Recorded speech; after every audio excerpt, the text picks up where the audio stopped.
away when all I wanna do is stay wrapped up in your arms all night, rubbing and hugging and loving. I tingle when I look at you. I tumble into sky.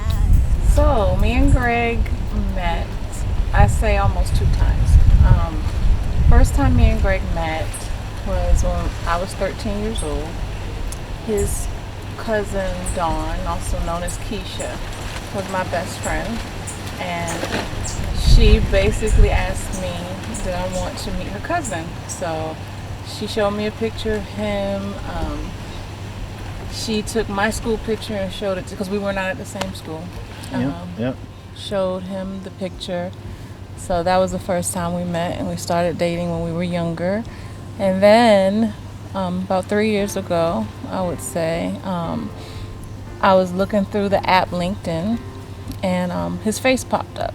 And I was like, that's great. I hadn't seen him in like 20 years. And I was going through a divorce, and I wasn't really reaching out to get a relationship started, but I sent him a message just to say hey, and I'll let you elaborate. So when I got the message, it had been so long that she resembled someone else that I knew. And I was like, I don't have time for this right now. So I didn't respond right away. And it was several months. And then I looked back and I was like, oh, that's Tara. That's Tara. And immediately my heart started pounding and racing. And I was like, oh, I hope she's not mad, because I waited wasn't mad. I didn't even think about it. I waited too long to respond. Maybe she's like, So we started talking, slowly building a friendship. And But why did we start talking? why did we start talking? Because you wanted help. Yes. You want to tell them that I was looking for another job. Okay. All right. So I was looking for another job. She would happen to was in a field that are with the government, and I was like, wow, I've been trying to get on with the government since I got out the military. And I was like, can you help me? Because I saw her resume and so forth online, and I was like, can you help me? And she became my mentor for a little bit, which is funny. And then just conversating, we were trying to keep it super professional the whole time, man. Very platonic. And very super professional, but at some point I think both of us knew. So that's how we met twice. Once when we were younger, and I was asking my cousin if she had any cute friends. And then the second time when we just connected through social media. Yep, that's it. I knew Tara was a very special person to me, probably from the beginning. And in a way that I knew that was her heart with her family. She would give so much to her family. It was just evident, and it was so pure. It was without condition. I saw her interact with her son, interact with her family, her aunt, her mom, and I just saw the love, and I was like, man, can I get some of that love? And seriously, it was like I wanted some of the love that she showed and be a part of her life. So initially I wanted to have a good friendship. I thought that was important. There were feelings there, but I said, and I kept trying to push down the feelings as much as possible. But at some point it was just hard to deny the connection. It was a very strong connection. But what was important to me was just the love that she's just so genuine with, and it's hard to find nowadays. Without condition, if you ask her for $1 and that's her last dollar, she's gonna find a way to help you out, and that was just touched me. And then and it also showed the love as she grew to love me. It was like the same way with me, and I had not experienced a love like that. So that's how I knew she was the one. Okay, I knew Greg was the one. It was a gradual process. So it began with, I think we said, I know from myself, I tried to keep it very platonic, very professional. It did start out with me just giving him career advice and help, and I had been in a 20-plus year relationship, so I wasn't interested in, at that time, for anything too beyond friendship. But as we continued to talk about professional things, as we continued to interact, there was a feeling that I couldn't get rid of, and that's love that kept on growing. And as much as I tried to say, he's just a friend, he's just a friend, he's just a friend, he wasn't just a friend. And it just surprised me one day, and I was like, I really love him. I could not go on a whole day without wanting to talk to him. I could not go on a whole day without just needing a little. I would look at my phone and just anticipate messages from him, even though they were just about resume help and silly things. I was like, wow, I think I'm actually starting to love this man. And I always loved him. I loved him since I was 13 years old. So my favorite attribute about Greg is that he's just a very genuine and kind man. And that is something that unfortunately I think is very rare this day and time. A lot of people I run into or have run into, they always, for lack of better words, want to run game on you. They always want to try to take advantage of the situation, and from the beginning, he always, from the start, had my best interest at heart and made it very clear that he was a protector and a caretaker, and that he wasn't trying to run game on me. So, thing I love about, and the best attribute, is she is so honest. She is like super honest, and what you get is what you see is what you get with Tara, and I love that. So, not to piggyback on what she said, but I love the same, that just like you are the same person, and I love that about you. You're gonna give so much honesty. She's gonna give so much honesty to you, and it's great, and it's a loving honesty, and she's gonna be, when she's with you, you get 100% of Tara. She's not distracted. Like, unfortunately, you talk to me, you might get a little distraction there, but when you are with her, you know you have her full attention, and that, especially with social media and all the things nowadays, that is just awesome to feel from someone. So that's a great attribute, and to have. Greg, the proposal part was extremely a surprise to me. I had been in a very long marriage. He had been in a very long relationship marriage, and even though we cared about each other a great deal, I didn't want to push him into anything. I knew I wanted to be married, but I didn't want to be one of those pushy women that are taking people to the jewelry store and saying, hey, look at this, don't you want to do something? That's not my style. So I said, whenever he's ready, he'll do it. I know he loves me. I wasn't in a rush.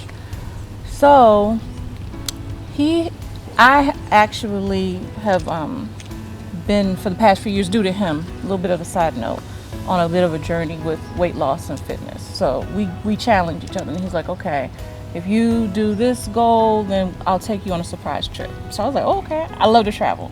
So I was like, we're going on a surprise trip if I made this goal. So I made the goal, and he kept on saying, you got to make the goal because I already made the reservations. So I said, okay, I can't let him waste his money, so I gotta make this goal. So I made the goal. I didn't know where I was going. We were driving. We didn't fly, so I knew it was somewhere drivable. It could have been Myrtle Beach. It could have been Florida. It could have been anywhere, because all that's drivable from where we live.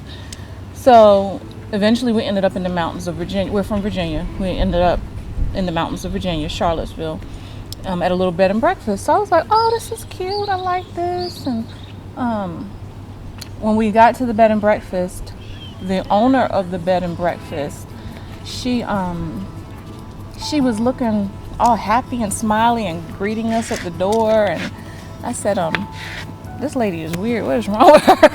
Because I didn't expect that type of attention. But she was really nice, and she was like, welcome to my bed and breakfast. Little did I know, she already knew that he was going to propose to me. So I'm going to jump in here. Oh. So even though I had that challenge, that was just to throw her off. She is very, I know, I was gonna she say was, that. she was very perceptive. So I was like, man, what can I come up with? So the whole time I was planning, and I just knew she knew the whole time, like, man, what did I do to give this away? I was like, but No. because she would do little stuff. I'm like, He was no. being paranoid. I'm like, So I'm don't gonna you? jump back in. Okay. Because I was gonna get to that part that you were plan. That was just a cover. Okay, make that clear. That was just a cover. He was, of course, intending on engaging, asking me to marry him. You know that, huh? The same time, because you told me after we talked about it. No. So anyway, getting back to what I was saying. So we get to the bed and breakfast. Then we go out like we normally do. We like to have a good time, so we went to a bar, and he buys these very expensive drinks, and I'm like, okay, just let him do it. And the funny thing is that there's a man there. He has no idea what's going on, but he knows the price of the drinks he bought. So he's like, oh, what's the special occasion? And Greg's face just looks weird. And I think he told me later he was scared the man was also giving a hint. And then we both like, no special occasion. So fast forward, he takes me out to a very nice dinner that evening. Greg likes me to look nice. So it wasn't odd that he was like, oh, I want you to put on a cocktail dress. I want you to look really nice tonight. I said, okay, this is what he normally does. He does that a lot. He's like, I want you to dress up. I want you to look good. So I dressed up. I looked good. We went to the restaurant. We had a very nice dinner.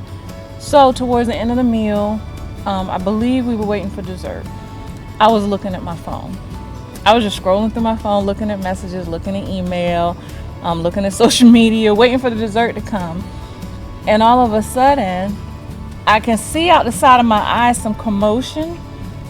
And during that, and I didn't know, he was giving the waiter his phone so he could take a picture of the moment. And he was down on one knee.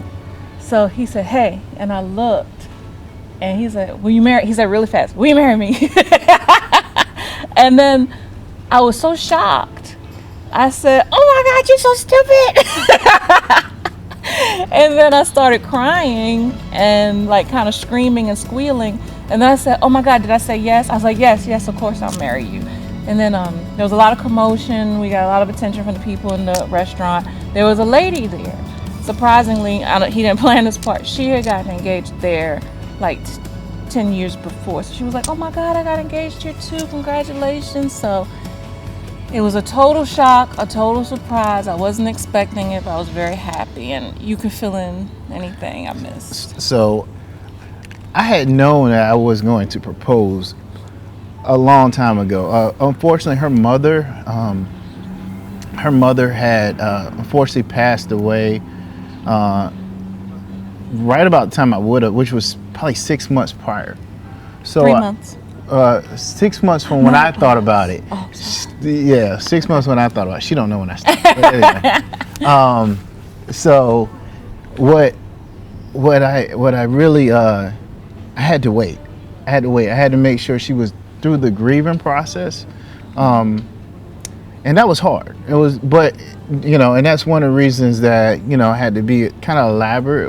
The reason why, hey, we're going on this thing in May. So at the time that I did, I had the ring. I hid the ring for like 6 months, and so I knew a long time ago. I was like, this is the one. And I was like, I was not deterred by anything in my past. And I didn't think she was either. So proposing I was nervous. That would be correct. I even made an engagement playlist on the way down there, trying to throw hints to her. Why? Not really hints, but get her in the mood. And I was like, man, maybe I went too far with that, and she didn't pick it up. But it was real beautiful.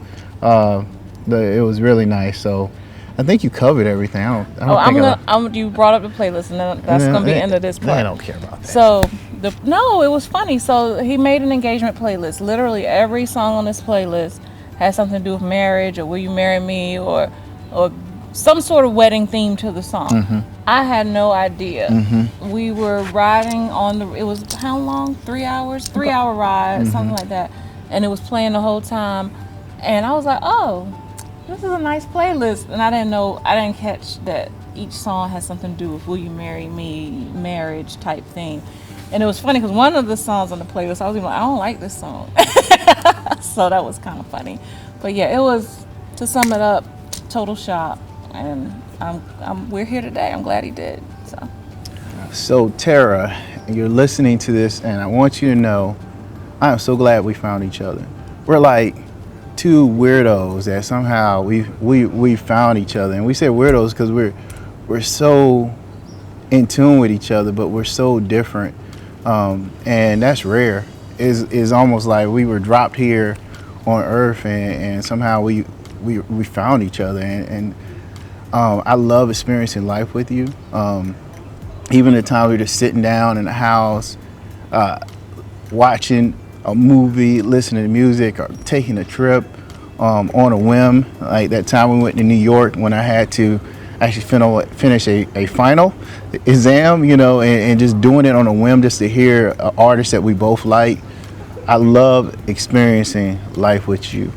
I feel like the first part of my life was like the first chapter, and this second part has just been more than I can imagine. It makes up for the first part of my life, which was good, but this is better by far. And I love you. I can't imagine life without you. I always will be there for you. And I just, words, I write, but sometimes it's hard to put into words what I feel and how much you mean to me. So I'm doing my best to show it, because love without action is meaningless. So I want to be meaningful in everything. So thank you for coming into my life, accepting me for everything, good and bad, and I love you. I tell you all the time how much I love you. It sounds a little cliche, but you mean the world to me, and you do absolutely mean the world to me. You're my king. I can't wait to be your queen. And I just want you to always know from this point and beyond that I love you, and this one's forever. To live before you honestly, to love you eternally, to bow down at your feet, not to worship you as a god, but as a queen.